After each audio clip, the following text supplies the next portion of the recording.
Gledate Gorenjska poročila na GID TV.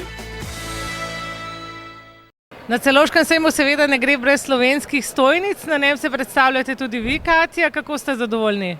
Tako, lahko rečemo, da prvi dan je minil po naših pričakovanjih, namreč bilo je kar nekaj individualnih gostov. Petek je delovni dan, zato nekako še večji obisk pričakujemo v času vikenda, torej v soboto in nedeljo.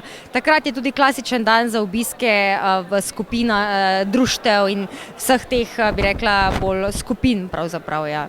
Je pa veliko dogajanja na stojnici iFeel Slovenija. Ja, drži, letos smo še posebej, bi rekla, poželi pozornost obiskovalcev, namreč z nami je bila Tina Maze in seveda njena že stalna spremljevalka, torej bomo rekli že skoraj naša skupina Pepi Krole iz Cirkovc, Godba, ki je nekako zelo dober spremljevalni del Tini Maze in so nekako že uspešen tandem.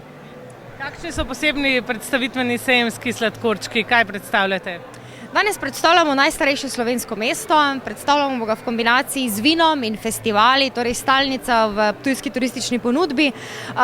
Danes pa še posebej izpostavljamo dva prihajajoča dogodka, pravzaprav dobrote slovenskih kmetij in Salon Sauvignon, torej dva osrednja dogodka, ki bosta otvorila nekako to festivalsko dogajanje na Ptuju.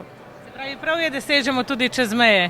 Vsekakor. Koroška je vseeno dovolj blizu, a hkrati nažalost še dovolj hkrati daleč v tem smislu, da nekako vidimo to področje kot eno ciljno področje tudi za naše promocijske aktivnosti v prihodnosti. Veliko uspeha in prijetno se imejte na sejmu še naprej.